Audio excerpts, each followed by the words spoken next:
Hey everyone, welcome to the latest episode of the Mad Sounds podcast. My name is Mark. Now, before we get into the actual thing here, I just kind of want to put a little intro here saying that this conversation went a little bit off the rails.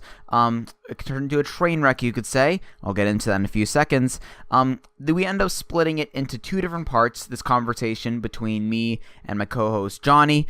The first part of it is kind of as usual. I basically went through 3 records that I decided to leave out of my recent vinyl collection video just because the stories behind them were so interesting, whether behind how I got them or just the albums themselves and their history and stuff. And really for the first hour, it plays like a typical Mad Sounds episode, I would say. If we did have any kind of consistent format, it would probably be that. But the hour that follows is where things really take a turn, when I spend an hour explaining the new Train album to Johnny, and I'm going to be posting that actually next week. Normally we do this bi-weekly, but you know, just because this was sort of done in the same session, it would be weird for me to hold this off for 2 weeks, and also because there's been kind of an unplanned hiatus just because of some, plans that went awry on all parties. So I'm going to be posting this first hour here that I still think is pretty entertaining for a number of reasons, if I do say so myself, and then I'm going to be posting that second part next Thursday, both on the YouTube channel, Spinner Reviews, and on iTunes, where, again, if you're not listening on one format, I'd recommend the other. iTunes especially is pretty convenient if you want to get to you as just, easily as possible right there on your phone. Rate it and leave a review if you want to. That would be fantastic. I really would love to hear some feedback for this. As you guys might know, I'm kind of desperate for that kind of thing. If you've been following the channel, the YouTube channel, over the last month or so, basically, I've been kind of bouncing back and forth between different types of videos. And if you're a person that just follows me on iTunes, which, again, I'm really curious about, then check out YouTube, where I posted recently that vinyl collection video, as well as a couple other things over the last month or so. I'm getting ready to launch a new series within the next few weeks, and I'll be talking about that more on here once that launches. So yeah, I hope you guys enjoy the first part of this conversation between me and Johnny. Next week should be especially interesting. And yeah, I'll see you on the other side to sort of lead you out.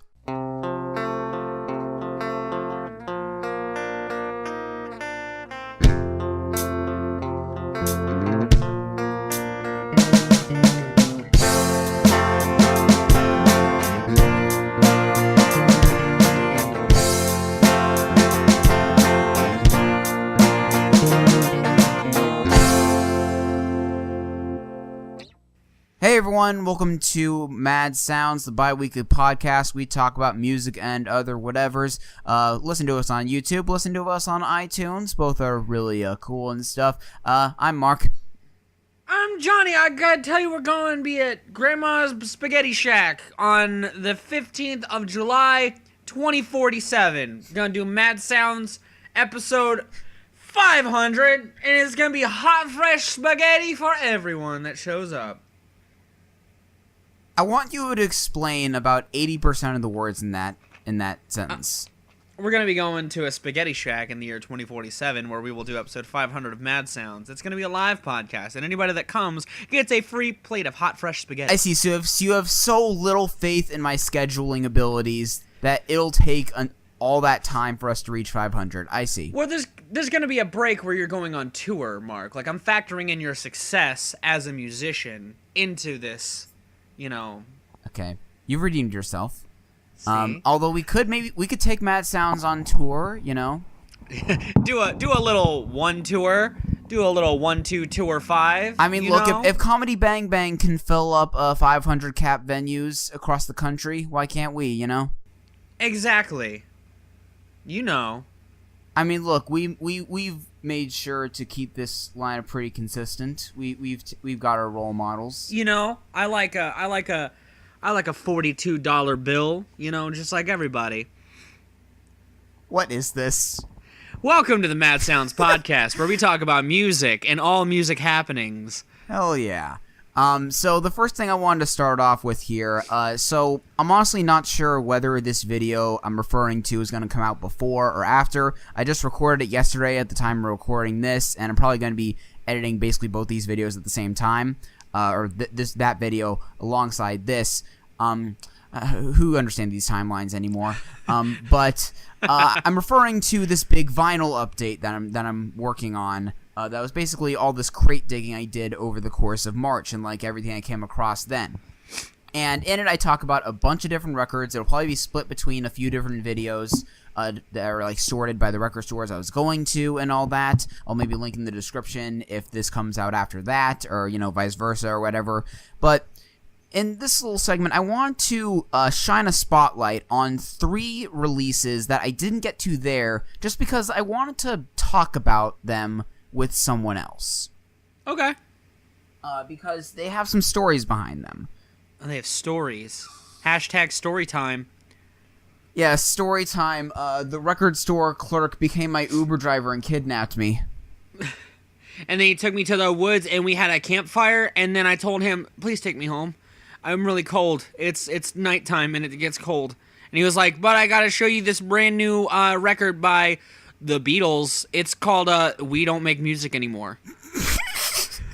I remember seeing this article that I think it's like Steve Zaragoza from SourceFed, formerly of SourceFed, R.I.P., shared it, and this article was like what Beatles albums would be like if they never broke up. So it was like these album covers that were like variations on like solo stuff and Wings and stuff, and it was just like these compilations of solo songs, and it was really interesting seeing that kind of alternate timeline. And it was a cool thing. It's a timeline where the Berenstein Bears is spelled with an A. Hell and yeah. the Mandela Effect, he died in prison. The Bee Movie did not exist. It was called the Ant Movie, and it was ants with Woody Allen, which really happened. Because I've been keeping up with. I know my memes. I know my Mandela Effect. Yeah. Mandela Effect, the dankest one of all. My favorite. I'm not good at What were you this. going to ask? See, that's the thing. I wasn't going to ask anything. Not only did you forget what I was going to say, you forgot the form of sentence I was going to say. Well done. You're welcome. You're welcome, Obama. Okay, so I'm going to go from, I guess, the most normal, quote-unquote, kind of thing here. So, the first one is that I talk about quite a few Elton John albums in that vinyl video. Oh yeah, Mr. Johnny, Yeah. man.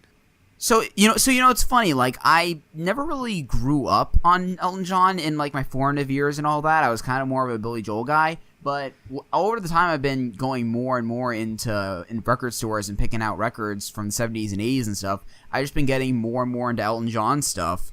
Okay. So at this point, I have maybe 6 albums from him in my collection, and not including his new one that I have on CD.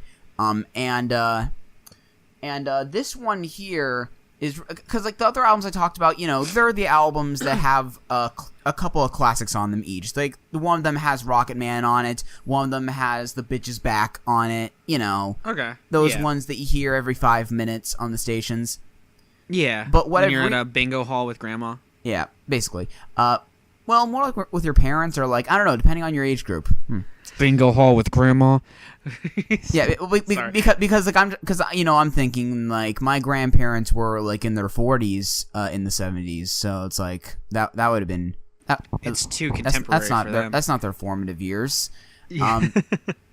So what I've realized with this album I'm presenting is that that you're an avid collector of someone that's had a prolific discography in the 70s and 80s and all that, or just like in general, someone that has a lot of albums under their belt that maybe they released every year because that's what you did at the time. You're not a true collector of their work until you have an album from them that absolutely, by a unanimous vote, sucks. Okay. And not only that, but is one that is seemingly completely buried from history, even though it didn't necessarily come after all their hits dried up, What album is it? I'm referring to this thing from, I believe, 1978, 79, called Victim of Love. So Elton John's Victim of Love? Yeah. So this is his disco album. Hell yeah. Now, let me just read you this Wikipedia description because it really tells you everything. Okay. Victim of Love, released in 1979, is the 13th official album release for Elton John. It is a disco album released shortly after the peak of disco's popularity. It was not critically or commercially well received, and is Elton John's third lowest charting album to date in the US. The title track of the album, however, was moderately successful. It reached number 31 on the Hot 100, number 46 in Canada. The background section is what's especially interesting. It is the shortest album of Elton John's career at under 36 minutes. It's atypical of John's recording career in several aspects. John neither wrote the songs nor played pianos or keyboards on it. He only provided vocals. It was his first album without any of his original band members, which would not happen again until 2010. It is also one of 2 albums of his did not feature lyricist Bernie Taupin. Apart from an appearance on the Australian television series Countdown, Elton did little promotion for the album. There was no tour to promote Victim of Love, and none of its songs have ever been played live by Elton. It's also the only studio album in Elton's discography to not have any of the any songs in the album performed on stage. So that's just a little redundancy on the Wikipedia writer's part. Yeah. Okay, the only B-side, Strangers, appeared as a bonus track on his previous album, A Single Man, as it was recorded during those sessions. So what this is telling me is that, because keep in mind, just 2 albums before that was Blue Moves, which had like a good amount of big, ballady hits on it and all that. Then just 2 or 3 years later, we got this one that seemingly erased from history, basically, aside from the fact that I checked and it is on Spotify. It's kind of giving me the same vibe as when I would watch Crash Thompson's video on Bad Religions and See Unknown, and like how they effectively buried it from their history as like this thing that no one remembers and no one mentions.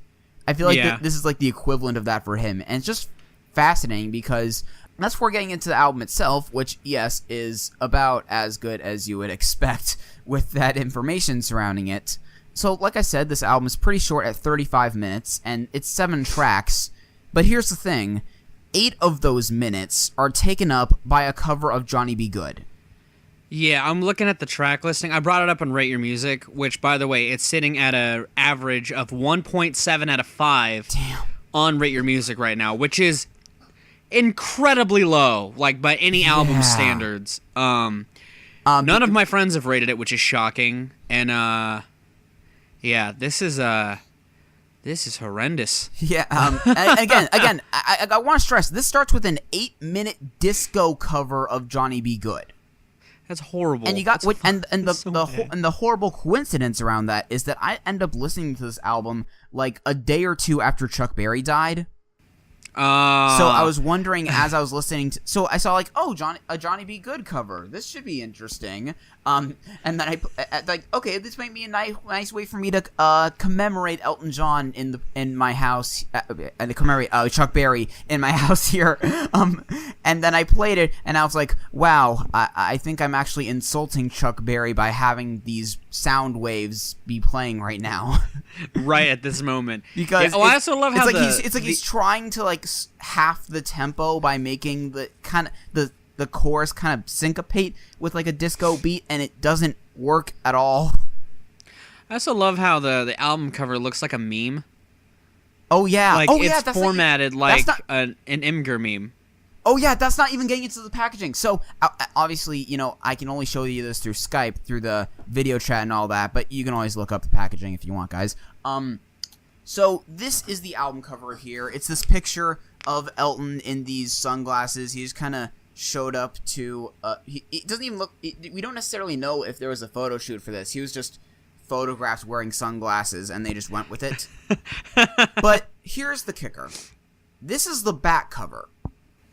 The exact same picture in color and with his eyes closed. Like, well, I guess we got to get it over with. This is a dark time for Mr. John. And again, what's weird is that like 2 years, it's like the album after this, I believe, had a couple pretty big hits on it, and he would have another little slump after that. But like, it's so fascinating, just like how concentrated the history behind these artists are, because it's like, imagine now, like, just like 2 years later having like one of your biggest albums and then this huge like trough, this low in your discography, and then like 1 year later you have another big comeback, and then you have another low, and then the next year, and it had to be exhausting being one of these people. This is why I don't recommend artists do this. I don't recommend artists in any capacity to put out albums with this cycle in mind, like Rihanna did that for the longest fucking time. Oh yeah. Well, I mean, and also I gotta say, especially in the '70s when you had to be on all kinds of cocaine and stuff. When you had to be on cocaine, like it was a necessity just to keep if you were up in with the music these contracts. Industry. Yeah, it's horrendous. He put out 2 albums in 1973. Like that's, and one of those was Goodbye Yellow Brick Road, a double album. Yeah, so like I just don't do this to yourself, musicians. You know what? I feel like I'm glad I wasn't around in the 70s as a music fan, for the same reason I'm glad I don't live in LA with concert venues, because I feel like I just get overwhelmed. Yeah, there's just too much. Like there's way too much. Yeah, and the funny thing is that, there's, so like, if you look through the 7 songs on here, there are some pretty bad ones. You can tell from the titles of them, Warm Love in a Cold World, Born Bad, Street Boogie. Street Boogie looks good. Yeah. And like, the funny thing is that, like, it almost sounds like, how like in electronic albums, there's like a continuous mix that sometimes comes with it? Yeah, this album is basically a continuous mix for all the wrong reasons. Oh, okay. It's like, so every song has the exact same tempo, the exact same drum beat, and these are on real drums. There is no excuse for that.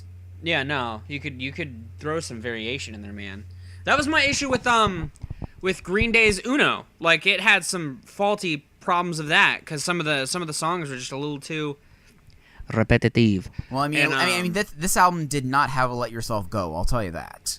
Well, that's good. But what I'm saying is that, like, the last thing I'm gonna say about this is that the last track, the title track, "Victim of Love," it's like the one decent song here, and just because going back to the whole, having to put out an album a year thing, that they just happened to get this decent disco song together, and he was like, oh crap, I got a tour this year around, I gotta put something out this year, guys, I know you're just writing for Donna Summer and stuff, can you just scrap together 6 more songs for me? Thank you. I like how Elton John is like a weird offshoot of Christopher Walken. Guys, I gotta go on tour this year. Can you please just throw me together a couple songs? I swear, it's weird. Like, my ability to do a British accent is so sporadic and like so unpredictable. Like sometimes I can actually do. I mean, I can't really judge if it's okay. I would have to bring it up to someone that's like that. But other times, it's that. Well, I'll tell you, as a guy with British friends, they'll never be like, yeah, that's good. They'll always be like, dude, that's trash. That's terrible. Even if you're like, yeah, mate, I feel like this is okay. It's a little cockney, but it's not terrible. Like, Jonathan, stop. Stop with the accent. Yeah. There's one kind of joke that I kind of regret leaving out of my old 1975 review from last year that just came to me a few days ago. And that was that one thing that kind of put me off to that first 1975 album was how thick Maddie's accent was on a lot of tracks. Like a thick British accent, and I do like that on occasion. I like EMF, I like Jethro Tull, and Block Party, obviously. But the way he was enunciating things on that, I imagine it's like now I know how British people feel when they hear Tom DeLonge. You know what I'm saying? It's the equivalent of that. Yeah. Well, and that's the other thing, like, and my British friends, whenever they do like an American accent to like be funny, they'll always do a Southern accent. Or like a surfer thing. Or like a surfer dude, yeah. They're like, hi man, how is it going?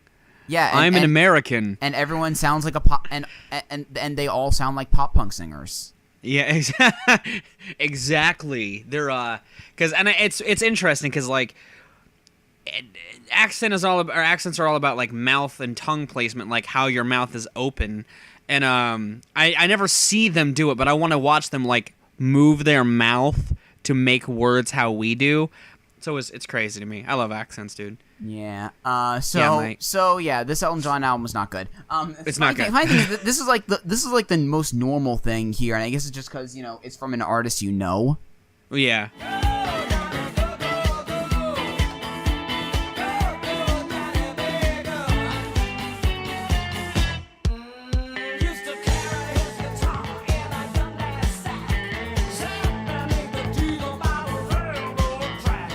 Okay, now the second one here, I actually want to. It's an old 45, and I actually want to link you this song before we start talking about it. Okay. Yeah, it's one of my older ones here. It's from 1964. Now I talk about having a Weird Al record in that video, and he's a pioneer of parody music, but he's just a pioneer. But let me show you this 1964 classic by the Detergents called Leader of the Laundromat. Just listen. Mark sent an attachment on Facebook. So let's just take 3 minutes off here. I'll edit them out. We'll be right back with Mad Sounds in approximately 3 minutes. This episode brought to you by First Street Strawberry Watermelon Sparkling Water and CVS 30 SPF Sport Lotion, which comes in this crappy little pouch. Pick one up at your local CVS tomorrow. Go to CVS.com and scream Mad Sounds in the cashier's face. They might understand. And they might give you a discount if they're not mad. Sounds. My dad said, find a laundry that's new. Find a laundry that's new. How can I tell my baby we're through? Tell my baby we're through. Gonna drive right into town. I don't care if my shirts are brown. I got a date tonight with the leader of the laundromat.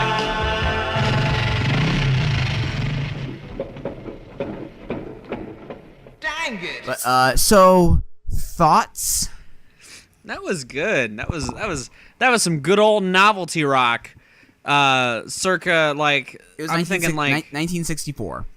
Yeah, well, like again, it reminded me 20 years before the first couple Weird Al albums.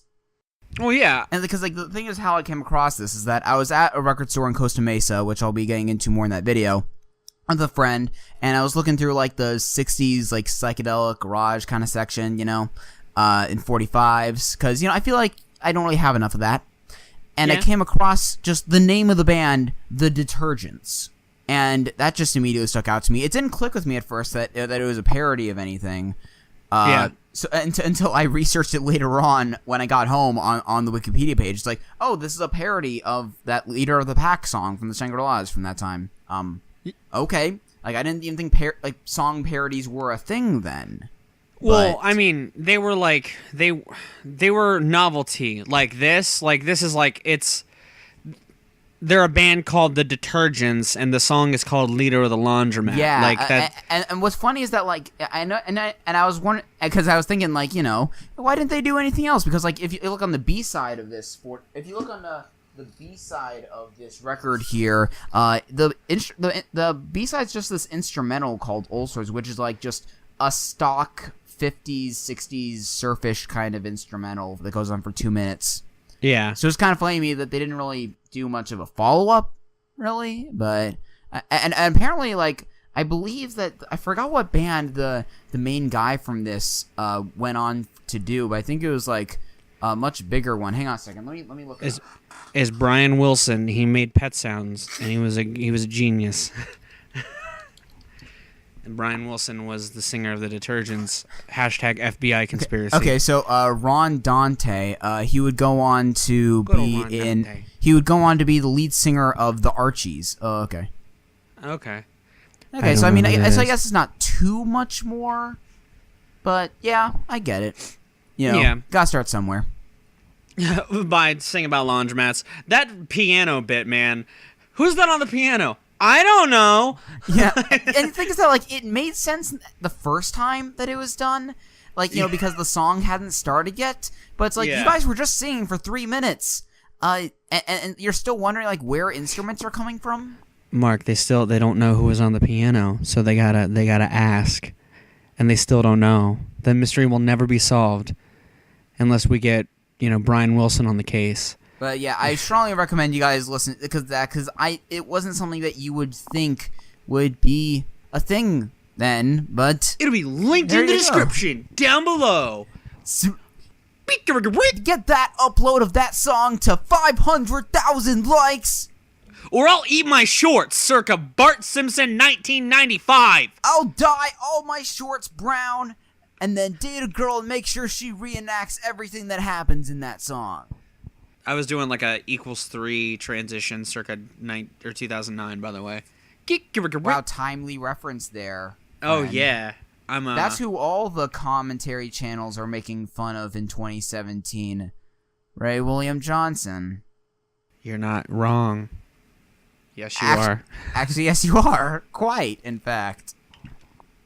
I make jokes about exaggerated story time things, and you're off with your 2011 ass. 2011 ass, old reference and have an ass. Fucking get out of here with your Bob Saget of YouTube ass. Ray William Johnson looking ass. Excuse me, sir. With your who was big in 2011? With your what the buck looking ass, your Fred looking ass, with your Fred was gone in 2011, bro. He was 2008. Oh yeah, that was like after he was doing videos with Weezer. Yeah, that was and we're talking like Hurley Weezer here. Yeah, hey, Hurley was good, motherfucker. It was, but if you're get out of my face with that. If you're looking at the general consensus, I'm just General saying. Consensus can lick my balls. General Consensus hates Make Believe, and I love that album too. Oh, see, that's another reason we gotta have Crash on this. You guys can have a very lovely discussion about that. Oh, does he hate Make Believe? Well, he has that series, Rise and Fall of Weezer, where that's right. The first really negative episode was on that, but we can get into that later on. Fight me, Crash! Fight me, motherfucker! I'm taking bets, people. With your Pinkerton loving ass, I'm sure. Well, yeah. Don't. I mean, you do too. It doesn't really work that way. I know. I bet you hate Ratitude too. So do I. Ratitude's the only Weezer album I will never defend. It has a couple guilty pleasures, so I don't really know what my opinion of it is. It has one good song. The rest of it is trash. What? Again, if we can save any Weezer talk for that episode. Oh yeah, no, we can wait. We can wait for the Crash episode. Even though he has technically talked about them on his channel for like 5 hours combined, basically. Oh no, yeah, he and I are gonna have a long discussion, young man. It'll end with like you guys getting so heated that because you live in the same city, one of you is just gonna go in your car, and then I'll just see you two right there in the same room, just having a fist fight. It'll be glorious.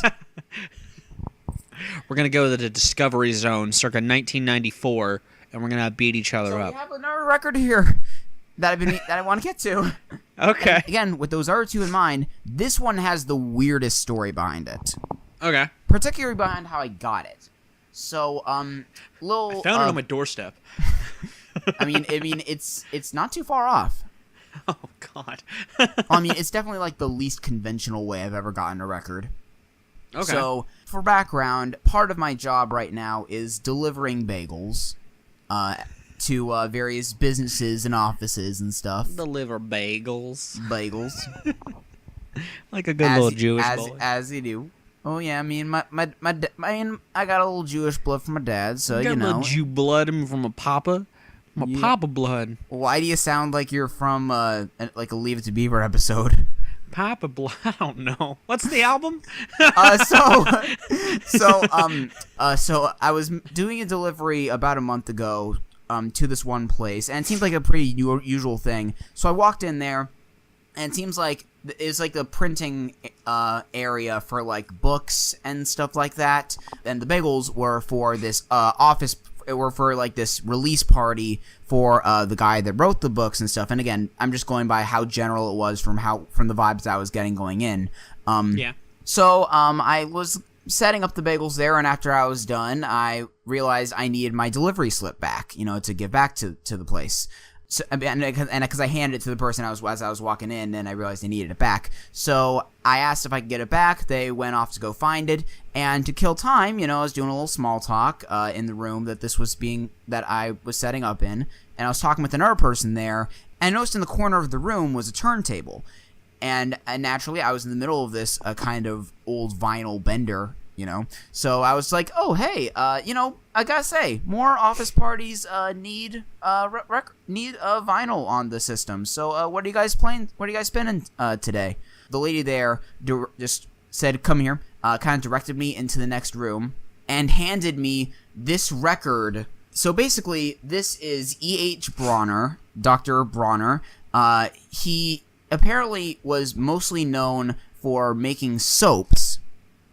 And but these soaps also had like these pseudo-religious writings on them that like were teaching like this weird sect of things. And this is just like basically a compilation of his old recordings that they just handed to me, like like still in the shrink wrap, like a brand new release. They just handed it to me, and they said, here you go. So a lot of this is kind of what you would expect from like, spoken word religious speaker, stuff about God and love and all that, it's agreeable. Damn hippie crap.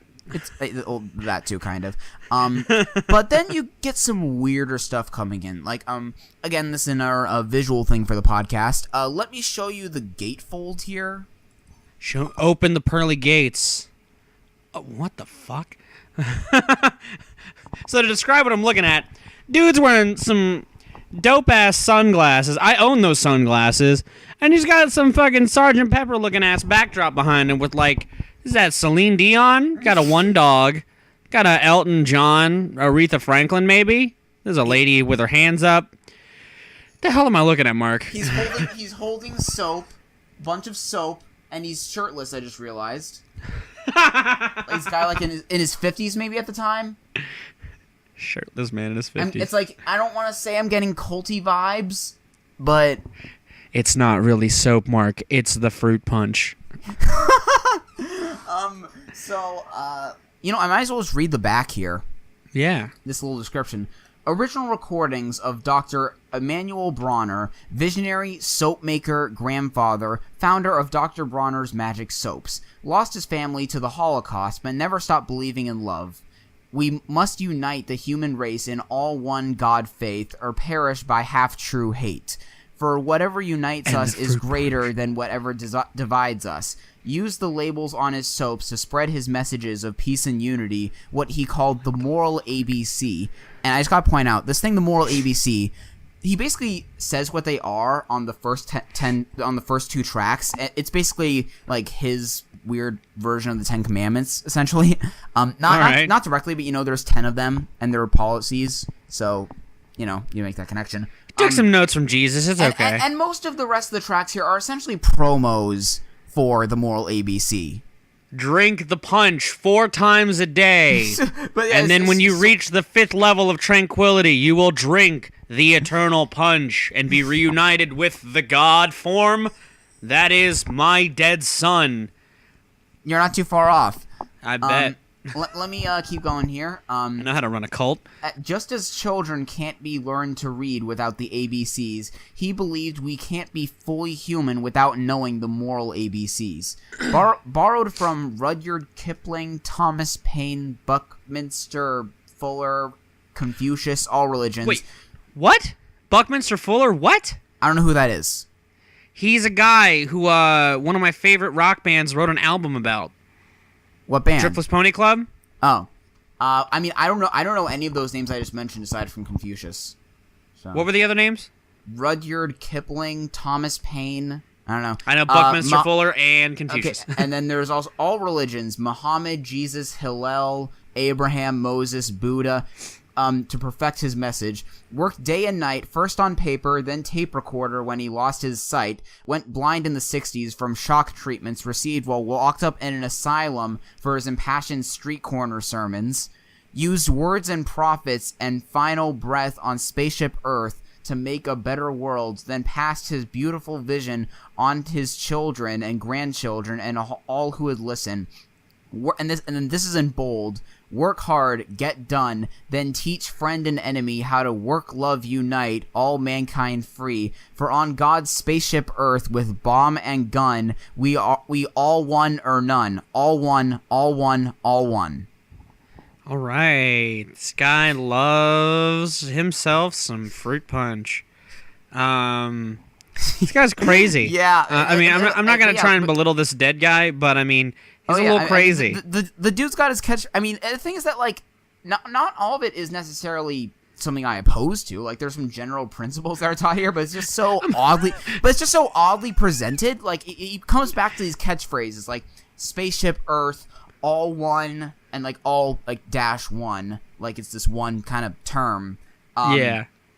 And it's just so. It's like, this is definitely the strangest thing in my collection, and it's also on Bandcamp. Fucking yes! Fucking yes! So if you guys want to take a listen, it's gonna be linked in the description.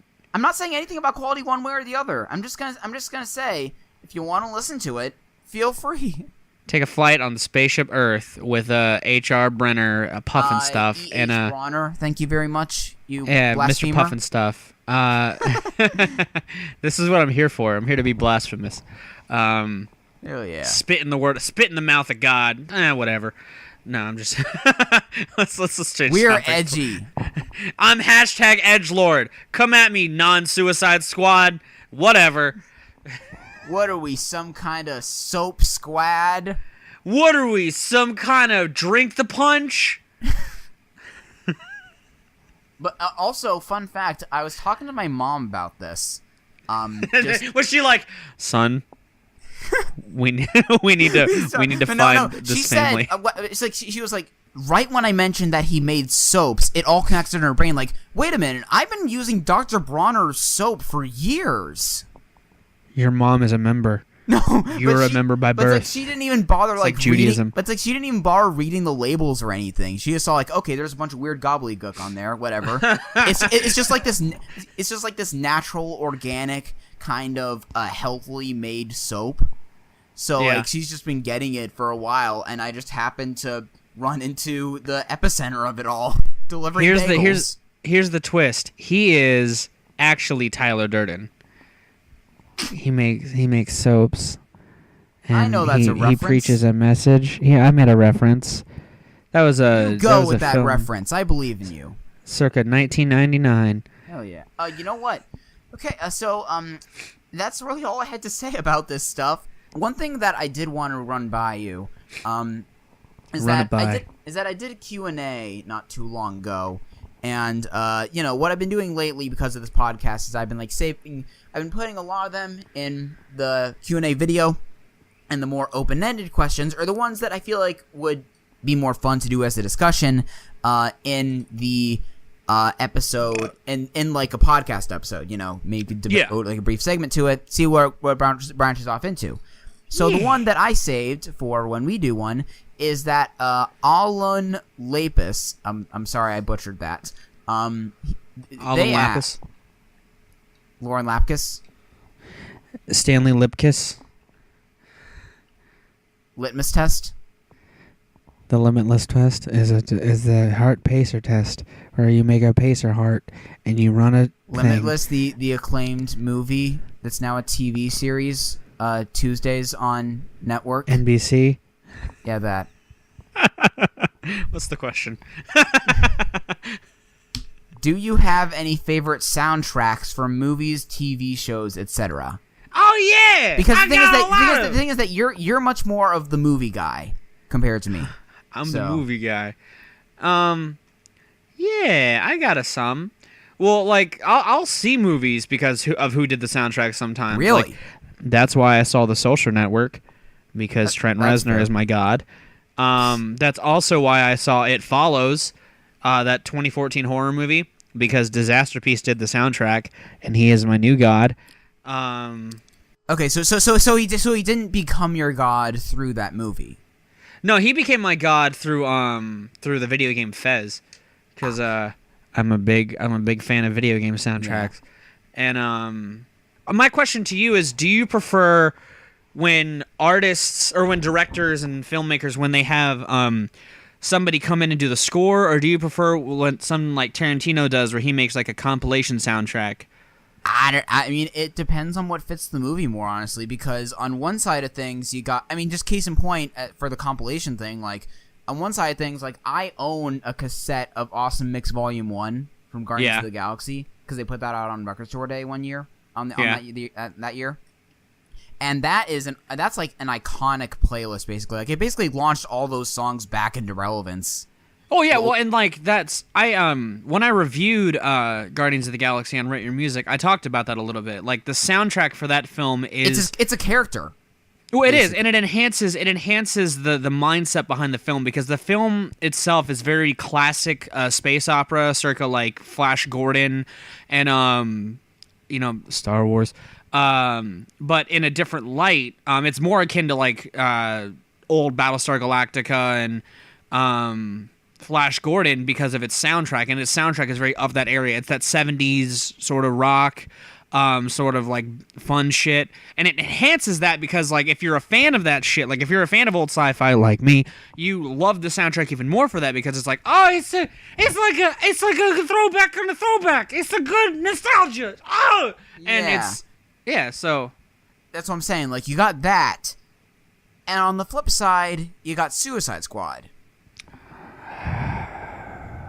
where it's like, oh wait, Will Smith is bald, black skinhead. Yeah, it's. And you got. Oh, is that why they picked black skinhead? Are you serious?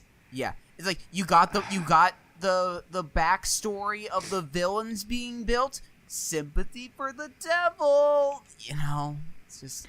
The only song I thought worked well in that movie was the 1990s classic "Come Baby Come."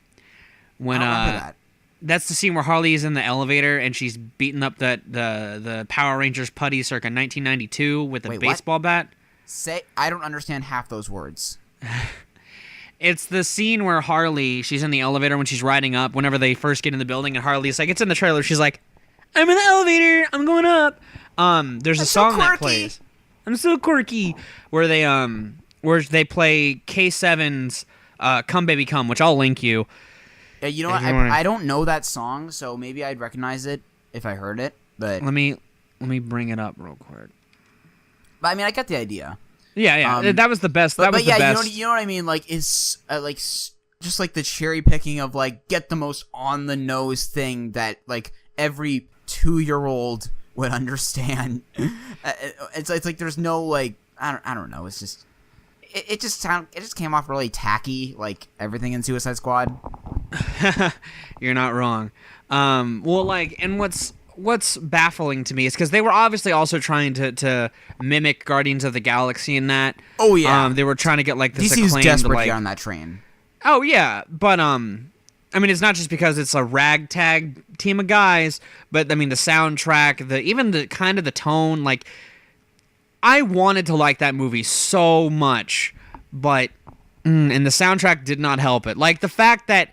Because one of the big things that sold people in the movie was the trailer with Bohemian Rhapsody. Yeah. Spoiler alert, it's in the movie. Spoiler alert, they waste it in the fucking movie. How do you waste Bohemian Rhapsody? Like, how are you so dense that you're like, oh, but like one of the most critically acclaimed rock songs in a movie. Let's waste it. Let's waste it. And not only that, they took the Panic at the Disco like live version of it, which is awesome, and then they gave it these weird production touches in the studio version that no one asked for. I don't want to talk about Panic at the Disco or the version of that song. The live version's great. I will say that.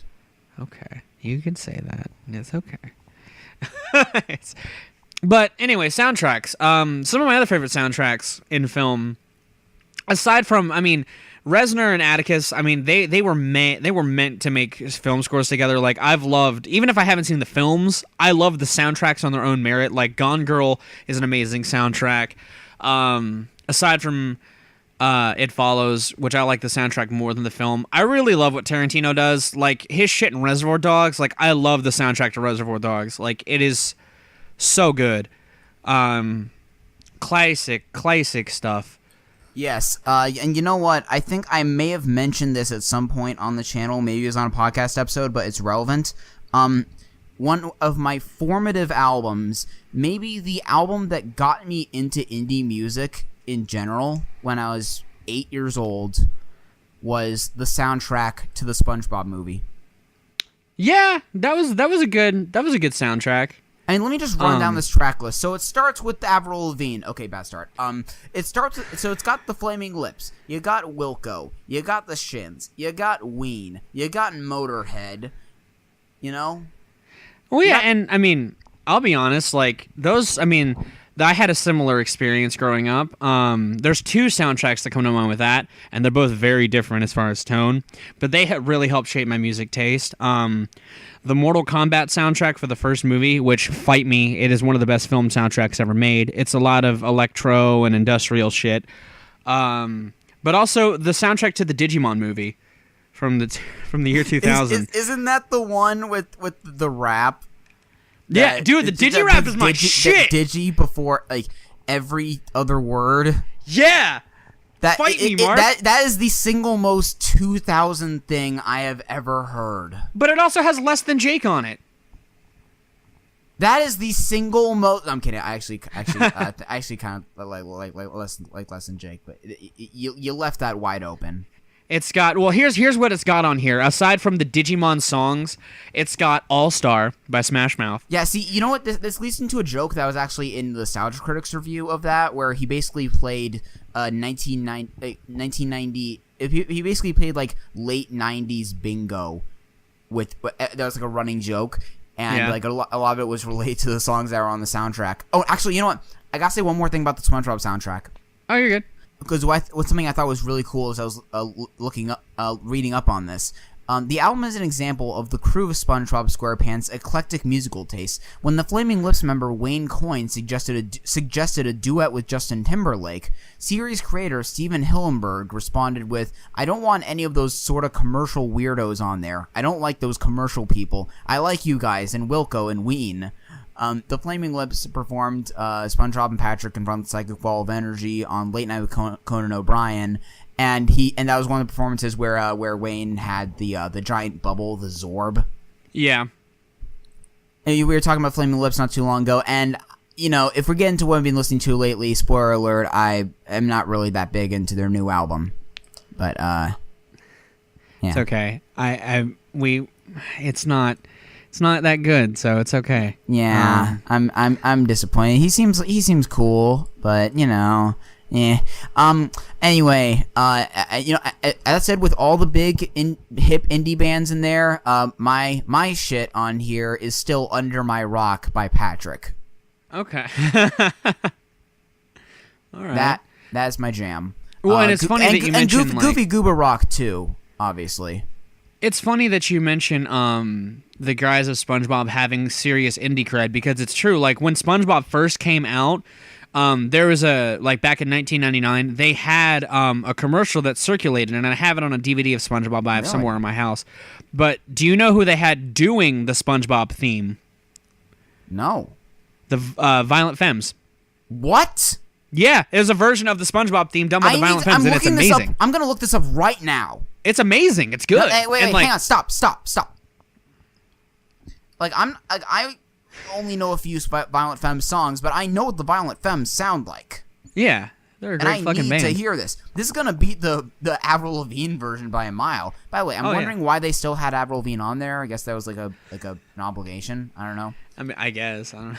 Yeah. She does stick out like a sore thumb. It's basically just like a pop punk version of the SpongeBob theme, which isn't bad, but you know, when you look at everything else on there, it's not the Violent Femmes version. Yeah. Okay. Anyway, SpongeBob SquarePants, Violent Femmes.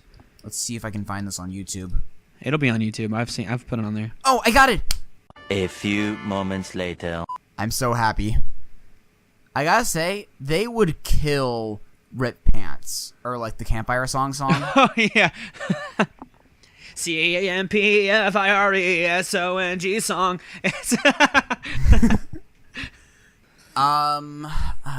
That got me all kinds of blah. I'm telling you, like... Oh, yeah, what I was going to say is that, also earlier on, they also have serious metal cred because they had Motorhead on the soundtrack. And then in the freaking pre-hibernation episode, you had Pantera. Yeah, they had that Pantera cut. That may have been the first metal song I ever heard. Really? I mean, I don't know. Like, the first album... I mean, two of the first albums I ever had were Def Leppard and Van Halen, so you could argue, but... I mean, that's that weird constituency with some metalheads. But Pantera is like, as far as like, if you want to talk quote unquote, like heavy quotes, legit, like true metal, TRU with an umlaut metal. No, it's TR00, that kind of Yeah, with metal. umlauts over the zeros. Because you can't have metal without umlauts. Yeah. Oh, I mean, Motorhead. Yeah, well, exactly. Motorhead. Oh, and by the way, I was mentioning Steven Hillenburg earlier, and, I don't want to bring the mood down, but... Ice Bucket Challenge, it's We got to relaunch the Ice Bucket Challenge. Specifically for Steven Hillenburg. We need to get the Ice Bucket Challenge back up and running. But the ice buckets need to be filled with kitchen sponges and salt water. And actual starfish, so it has to hurt, so you know that you're dedicated. To feel the pain of Steven Hillenburg's pain. And live squids. And a crab. And money. And cheeseburgers. All in plankton, a bucket. And it has to have chum bucket written on the bucket. I mean, you don't necessarily have to prove that there are plankton in there because you can't see them, but I guess that's part of the integrity. Yeah. Well, that's why you write chum on the bucket. Yeah. Yeah. Wait a minute. Did Ween do that Loop-de-Loop song? I'm looking at the other SpongeBob soundtracks. I think and so. Yeah, and looks like, Ween like I said, huh. They have fucking cred, dude. Like, yeah. Real talk. Old SpongeBob is still great. Yeah, I mean, and Steven's back for the new season. I haven't seen it yet, but from what I've heard, it's an improvement. That's good. I mean, I haven't watched SpongeBob in 12 years, longer. It's been a long time since I've watched SpongeBob when it was new. You know what I love is that the SpongeBob soundtrack album after the movie one, the Yellow album, like there aren't any actual like big name artists on here, but the album cover is a parody of the White Album. That's amazing. Pretty great. And let me see after that. Also, I'd be remiss if I didn't talk about the Scott Pilgrim soundtrack as far as great film soundtracks. Of course. I'm sad. I'm so very sad. Yeah. We hate you. Please die. Yeah. I actually do talk about one soundtrack I have on vinyl. In that video, I talk about having the Rushmore soundtrack. Okay. Because a friend of mine got me into that movie. And it's got like Mark Mothersbaugh and a crap ton of 60s stuff because Wes Anderson. Oh yeah, because that's his shtick. Yeah. I don't know how much longer you wanted to go on this, but the Aqua Teen Hunger Force movie soundtrack is actually also really fucking good. Like it's got Killer Mike pre his success with Run the Jewels. It's got Mastodon on it with like a 2-minute like fucking brutal jam. Really? It's got MC Chris. It's got the Hold Steady. This amazing parody of Let's All Go to the Lobby called Groovy Time for a Movie Time. It's okay. It's just it's an amazing soundtrack. If you like that, it's got Andrew WK doing a parody of himself with a song called Party Party Party. It's how could he? I'm wondering how that's possible. Well, because he's self-aware. Because he kind of already goes the extreme of it on that album. I know. Well, that's what I mean. Like on his album Party Hard, it's a whole bunch of songs about party, but he just wrote a song for the soundtrack called Party Party Party. What? The album's called I Get Wet, not Party Hard, you fake fan. Fuck you. It's you know what I mean. That's what I mean. He's got that jam. Do you own his whole discography? I own like 3 of his albums. I don't own his whole discography. Okay, it's fine. You haven't beat. Okay. keep going. One of them is I Get Wet. I watched Destroy Build Destroy. Okay, I did not. There. That was way after I stopped watching cartoons and Cartoon Network. I know it wasn't a cartoon. It was around the time I stopped. Got you. But he wrote a song called Party Party Party on there, and it's literally just party party party. I want to have a party. I need to have a party. You better party hardy. Party party party. Again, not too far off. No, it's very self-aware that like he knows all I do is party. He's party cop from Cabin Fever. Okay. I mean, the last one I want to point out, UHF. Oh yeah, That's I kind mean, of fucking yeah. Weird Al is he was my first god. I don't blame you. I've gone through many gods in my lifetime. I have a similar thing. I talk about having Weird Al album in that vinyl thing that I had to seek out on Discogs. Yeah. Which one was it? Just to spoil me. I got in 3D because it's like the iconic cover, but it's not really his best album by any means. Really. No, but it's not bad. Yeah. So we're about a bit over an hour in. Realistically, with the time I'm gonna be cutting out, it'll probably be we'd probably be at about an hour. But I still want keep going. Yeah. Do you want to get into what have you been listening to lately now? Sure. What have you been listening to lately? What are the songs that you just gotta play me? The question comes up weekly, nightly, daily. So what have you been listening to lately?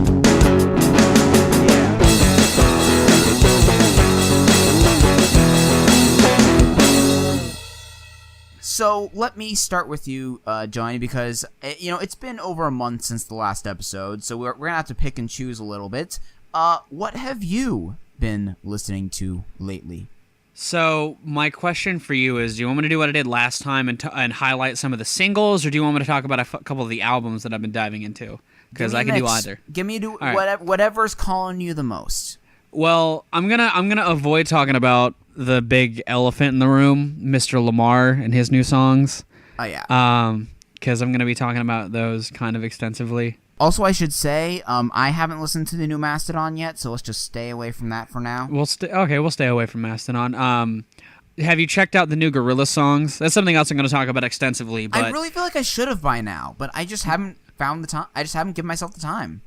Well, I've listened to all of them. But I listened to that 4 that came out when they dropped 4 in a day. I listened to all of them, and I mean, what's interesting to me is that the general consensus seems to love Ascension the most, and that's one of my least favorites that they've dropped. It's not horrible. I still have it at a 7 out of 10. But that's because I'm a huge Gorillaz fan, and they know how to make a soundscape. But Andromeda is actually my favorite out of any of the songs they've dropped. I love that song. Why is everyone releasing songs called Andromeda this year? Because they're trying to keep the cosmic vibes alive, my bruv. The Spaceship Earth. Spaceship Earth, my bruv. You get on Spaceship Earth and join us with the Fruit Punch and Gorillaz. But I mean, they're aiming for this.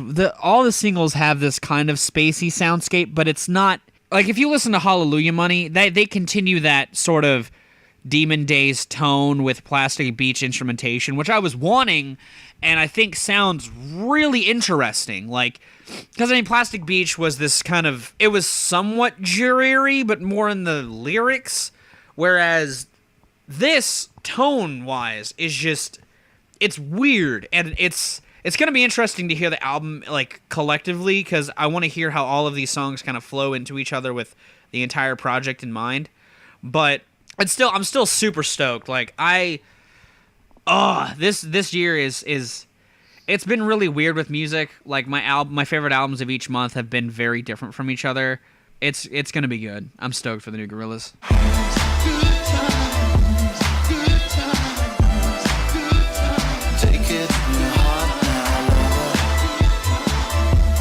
Okay. It's funny. I've been kind of stalling off on newer releases over the last month just because I've been going through all this vinyl stuff, which it's just kind of winding down around now. So I should hopefully be catching up on a lot of the stuff that came out over March that I have saved up in here. Yeah. It's funny. One album that I had really mixed thoughts on was Drogas Light from Lupe Fiasco, but we already talked endlessly about that in messages around the time I was listening to that. Yeah, it's not good.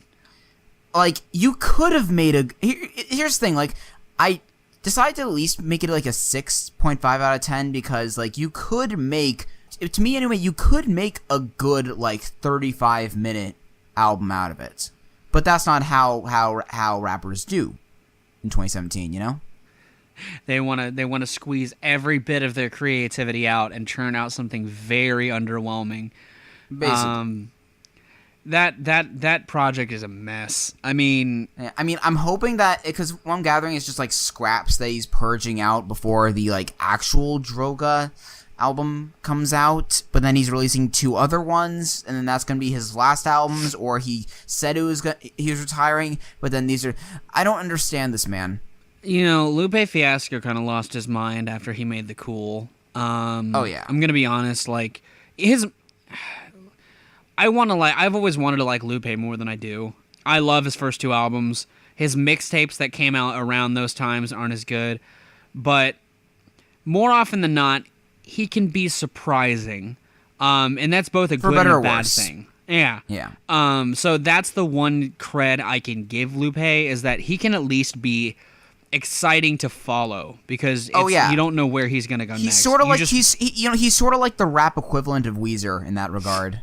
Yeah, I can agree with that, because like Tetsuo and Youth came out, which was really great. It was a great return to form. Yeah, kind of like Weezer's been doing. And then he put out Drogas Light. Yeah, I mean, like, even if I had my own little issues, which we touched on in previous episodes, when it comes to Tetsuo and Youth and how my own lack of connection with it, like, objectively looking at it, it's an incredibly made record. Yeah. But then, like, Drogas Light, it's like, it's weird because, like, he took that kind of feedback to heart and just kind of doubled down on the tropes a little bit, but, like, not a total sellout, because he's also doing some other creative stuff, but it's like he's just trying to. I'm almost getting flashbacks to, like, that last Owl City album, which is a weird comparison to Hear Me Out, where he's like, every song is trying to appeal to a different market, and it doesn't help anything or anyone. No. Well, and that's kind of interesting comparison, but I can see that. I haven't listened to the new Owl City because I don't really like Owl City, but I pulled that out of my ass, but you get the idea. I mean, but I get the idea. Like, I get that and I could see that. Like, just from that description alone, I could see that, because I mean, you're not wrong. Like, the big difference between Drogas and his last real dud, which was Lasers, there is definitely an attempt to stretch. He stretched himself a little too thin. And that's the big problem with Drogas Light. He stretched himself a little too thin. And I mean, if these are offcuts, that's cool, but like I said, that didn't come to my attention until after the album came out and after it received its criticisms, because like before the album's coming out, it's being pitched as like the new Lupe Fiasco record, Drogas Light. Like, it was very, I think he's backpedaling a little bit by being like, "Oh, it's just offcuts, guys. It's gonna be." It starts with, you know, the dopamine lit and promise, which are just, you know,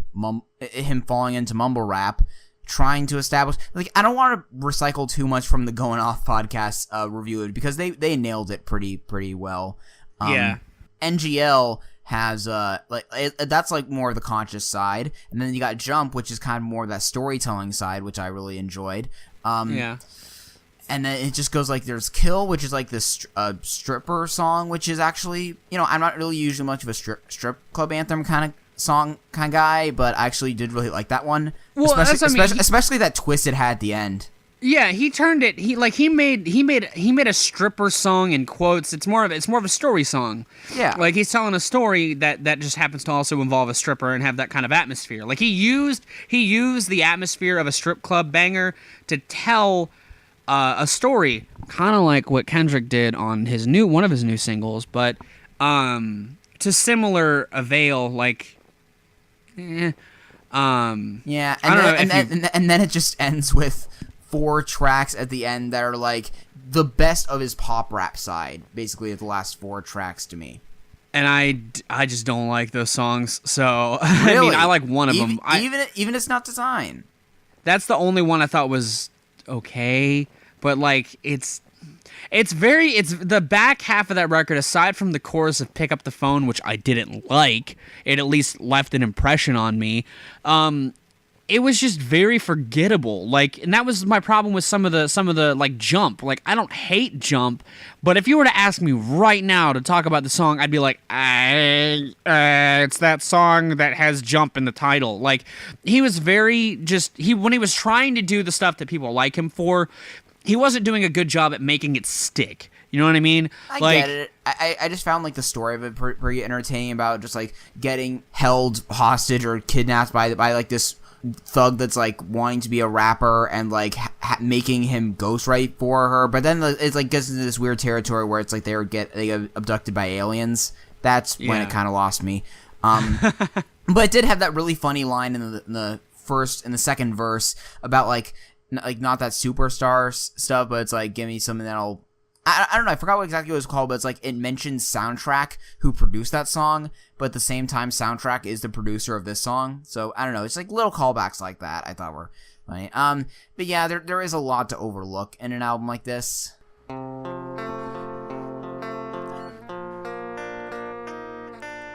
Thank you guys for listening to this first part. Again, the next part, which will get a lot more interesting, is coming next week. Stay tuned for that. Again, rate, review, comment on YouTube, do all that awesome stuff. I really appreciate you guys listening to this episode of Mad Sounds. And yeah, later.